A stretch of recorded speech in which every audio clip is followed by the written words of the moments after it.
Hi, എൻ്റെ എല്ലാ കൂട്ടുകാർക്കും ഞങ്ങളുടെ ഒരു മിനി വ്ളോഗിലേക്ക് സ്വാഗതം. ഇന്നത്തെ ഒരു വീഡിയോ ആയിട്ട് നിങ്ങളുടെ മുന്നിലേക്ക് വരാൻ ഞാൻ കാരണം ഒത്തിരി എനിക്കറിയാവുന്ന കാര്യങ്ങളൊക്കെ ഞാൻ നിങ്ങളുമായിട്ട് ഷെയർ ചെയ്തിട്ടുണ്ട്. എൻ്റെ കോഴികളെക്കുറിച്ചും അവരുടെ തീറ്റയെപ്പറ്റിയും എല്ലാം. അപ്പം ഇന്ന് എൻ്റെ മനസ്സിലേക്ക് പെട്ടെന്ന് വന്നൊരു കാര്യമാണ് ഞങ്ങളുടെ കോഴിക്കോട്. അപ്പം അതിനെത്രയായി ചിലവും കാര്യങ്ങളും അതിൻ്റെ വലുപ്പവും കാര്യങ്ങളും എല്ലാം നിങ്ങളുമായിട്ടൊന്ന് ഷെയർ ചെയ്യാമെന്ന് വിചാരിച്ചേ. അപ്പം ഞങ്ങളുടെ കോഴിക്കോട് ഞങ്ങൾ പണിത സമയത്ത് ഇപ്പോൾ പണിതിട്ട് ഏകദേശം ഒരു വർഷം ആകാനായി. ഞങ്ങൾക്ക് ഏകദേശം ഫുള്ള് എമൗണ്ട് വന്നത് 48,000 രൂപയാണ്. ഞങ്ങൾ അത്യാവശ്യം നല്ല വലുപ്പത്തിലാണ് പണിതേക്കുന്നത്. അതിൻ്റെ സ്ക്വയർ ഫീറ്റ് എന്ന് പറയുന്നത് 250 സ്ക്വയർ ഫീറ്റാണ്. അപ്പോൾ അത്യാവശ്യം നല്ല വലുപ്പത്തിലാണ് പണിതത്. കാരണം എന്തെന്ന് വെച്ചാൽ നമ്മൾ കുറേ കോഴികളെ മേടിച്ചിടാനായിരുന്നു നമ്മുടെ പ്ലാന്. അപ്പോൾ 100 എണ്ണത്തിന് ആദ്യം തന്നെ നമ്മൾ ഓർഡർ ചെയ്തായിരുന്നു. അപ്പോൾ നമുക്ക് ഇത് ചെയ്ത് വലിയ എക്സ്പീരിയൻസും കാര്യങ്ങളൊന്നും ഇല്ലാത്തതുകൊണ്ട് ഒന്ന് പേടിച്ചിട്ട് പുറകോട്ട് വലിഞ്ഞു. സത്യം പറഞ്ഞാൽ അത് നമ്മൾ 25 കോഴിയിലാക്കി ഒതുക്കിയതാണ്. അപ്പം ഈ കോഴികളെ സംബന്ധിച്ച് ഇപ്പോൾ ഇവർക്ക് ഇത്രയും വലിയ കൂടായം കൊണ്ട് പുറത്ത് മുറ്റത്ത് നടക്കുന്ന പോലെ തന്നെ ഇഷ്ടംപോലെ സ്ഥലങ്ങളും കാര്യങ്ങളും ഒക്കെയുണ്ട് നിങ്ങൾക്ക് നടക്കാൻ. അപ്പം ഞാൻ എന്താ പറയുന്നത്, കളക്ട് ചെയ്ത അറിവ് വെച്ച് കോഴികളെ നമുക്ക് 2 രീതിക്ക് വളർത്താം അല്ലേ. നിലത്ത് ഇതുപോലെ വളർത്തുന്നതും അതുപോലെ തന്നെ കേജ് സിസ്റ്റവുമാണ് വരുന്നത്. അപ്പം ഹൈടെക് രീതിയിൽ. അപ്പോൾ നമ്മളെന്തായാലും ഇങ്ങനെയാണ് നമ്മൾ സെലക്ട് ചെയ്തത്. മറ്റേത് എനിക്ക് തോന്നുന്നു ഒന്നും കൂടെ എക്സ്പെൻസീവ് ആണെന്ന് തോന്നുന്നു, എനിക്കറിയില്ല അതിനെപ്പറ്റി. അപ്പം എനിക്കറിയാൻ കഴിഞ്ഞത്, നമ്മളിങ്ങനെ വളർത്തുമ്പോൾ ഒരു കോഴിക്ക് അതിന് വളരാനുള്ള അതിൻ്റെ സ്പേസ് എന്ന് പറയുന്നത് 1.5 സ്ക്വയർ ഫീറ്റ് സ്ഥലം എന്നാണ് പറയുന്നത്. അപ്പം എനിക്കിതിനകത്ത് കാരണം ഒത്തിരി കോഴികളെ തിക്കി പാരക്കി വളർത്താതിരിക്കുന്നതാണ് നല്ലതെന്നാണ് പറയുന്നത്. കാരണം എന്താണെന്ന് വെച്ചാൽ അതൊക്കെ ഭയങ്കരമായിട്ട് വലിയ രോഗം അങ്ങനെ ഒരു കോഴിക്കൊക്കെ വന്നു കഴിഞ്ഞാൽ ഒത്തിരി പെട്ടെന്ന് അങ്ങ് സ്പ്രെഡാകും എല്ലാവർക്കും കൂടെ.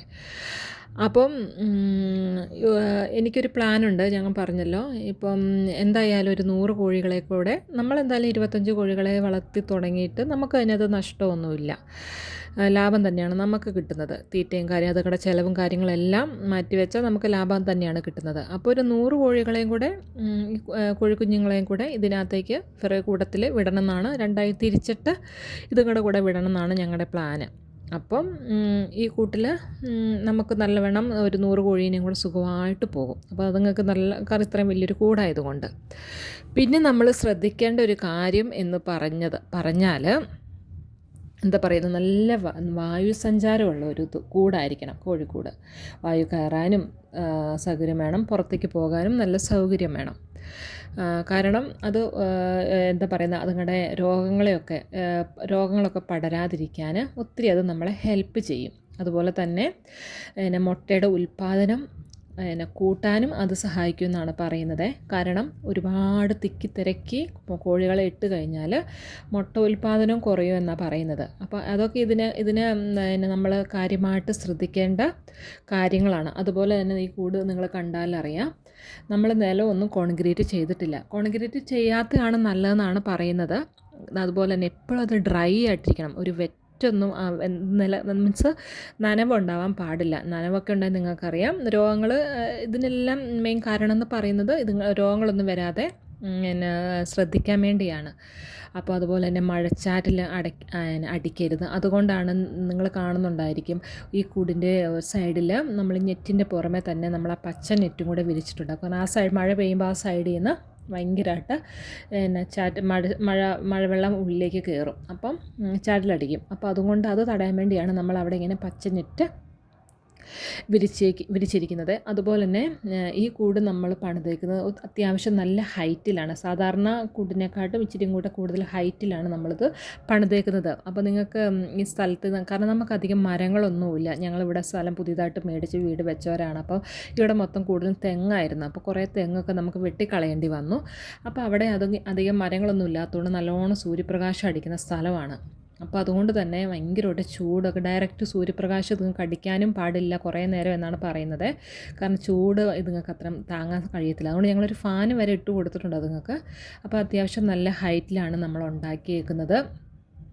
അതുപോലെ തന്നെ എനിക്ക് പറയാനുള്ളൊരു കാര്യം എന്ന് വെച്ചാൽ നമ്മൾ 2 വരി കട്ടയിൽ പണിതിട്ട് ഇങ്ങനെ താഴെ ഇങ്ങനെ ആക്കിയിട്ട് അതിന് മുകളിലോട്ട് 1 മീറ്റർ ഹൈറ്റിൽ നെറ്റടിച്ചിട്ട് അതിന് മുകളിലേക്ക് നമ്മൾ വലയടിച്ചേക്കണം. മൊത്തം നമ്മൾ കവർ ചെയ്തു.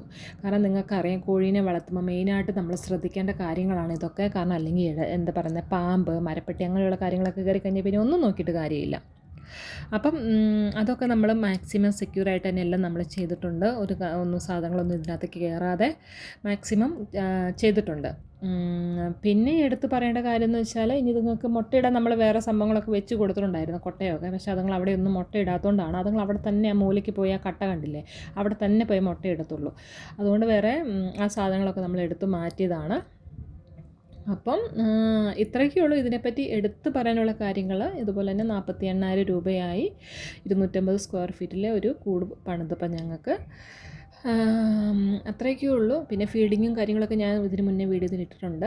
അപ്പോൾ അടുത്ത വീഡിയോയിൽ കാണാം കേട്ടോ.